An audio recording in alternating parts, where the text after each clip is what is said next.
Islamabad high court की तरफ से साइफर का बड़ा इंपॉर्टेंट रिमार्क्स हैं जिसमें ये कहा गया है कि साइफर का मतन क्या है ये किसी को पता नहीं है, लेकिन सब ये कह रहे हैं कि इससे दुश्मन को फायदा हुआ, पाकिस्तान को नुकसान हुआ।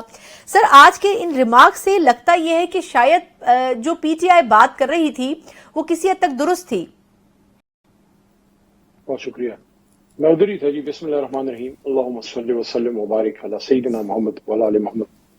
हमें उम्मीद है इंशाल्लाह ये झूठ का पलंदा जो है ये खत्म होगा और साइफर केस से इमरान खान साहब और शाह महमूद साहब बाहर निकलेंगे। मत भूलिए कि शाह महमूद कुरैशी वही आदमी है जिन्होंने रेमंड डेविस के मामले पे भी कॉम्प्रोमाइज नहीं किया था, उसमें भी नेशनल सिक्योरिटी के लिए और पाकिस्तान की रियासत और हमारे कौमी गैरत के लिए स्टैंड लिया था शाह महमूद कुरैशी ने उस जमाने में भी।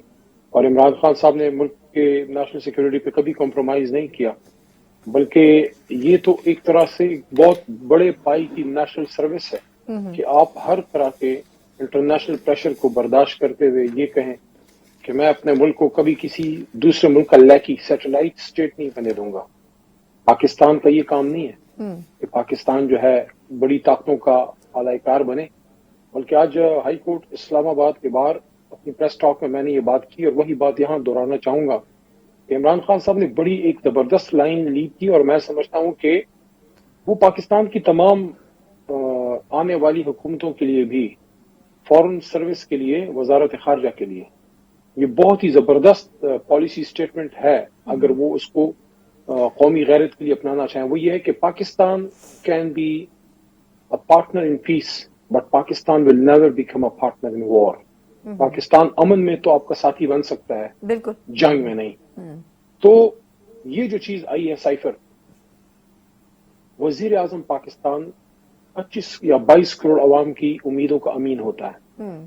उसका ओथ हल्फ आईने पाकिस्तान के आखिरी चैप्टर्स में जाके देखिए, सबको मिल जाएगा। आपके मुल्क के वजीर आजम का हल्फ उसको इस बात का पाबंद भी करता है और इख्तियार भी देता है।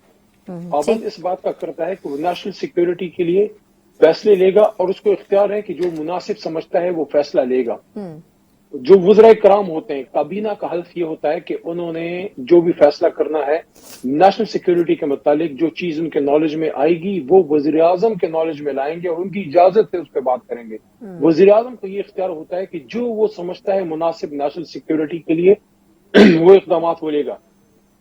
इमरान खान साहब को लगा ये नेशनल सिक्योरिटी पे एक हमला है, इंटरनल अफेयर्स में मुदाखलत है, ये जो साइफर था, तो इस वजह से उन्होंने इसको डी क्लासिफाई किया काबीना से। डी क्लासिफाई करने के बाद उसके मंदरजात बैन ही नहीं, सिर्फ उसका जिस्ट जो है उससे कौम को आगाह किया। बैन ही जो उसमें है वो कभी भी किसी को नहीं बताया इमरान खान साहब। तो और क्या बताया? ये बताया कि जनाब एक बैनुल अक़वामी ताकत इतनी अपने आप को अब जमीन का फिरौन समझती है कि वो हमारे आजाद मुल्क, आजाद पाकिस्तान के वज़ीर आज़म के बारे में एक थ्रेटनिंग पैगाम देती है कि इस आदमी को उतारो, नहीं है तो तुम्हें बड़े मुश्किलात का सामना होगा, और अगर उतार दिया तो हम तुम्हें माफ कर देंगे।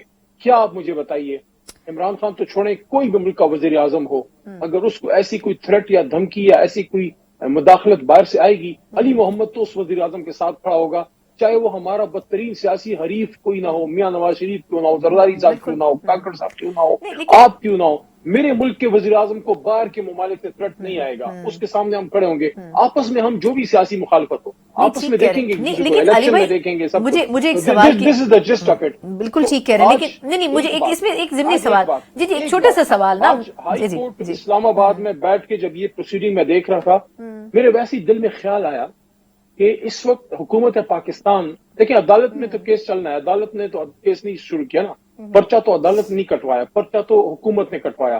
तो आज पाकिस्तान के एक साबिक वज़ीर आज़म पे ये केस चल रहा है कि उस आदमी ने पाकिस्तान की नेशनल सिक्योरिटी और कौमी गैरत और हमीयत की हिफाजत क्यों की, ये केस चल रहा है सारा।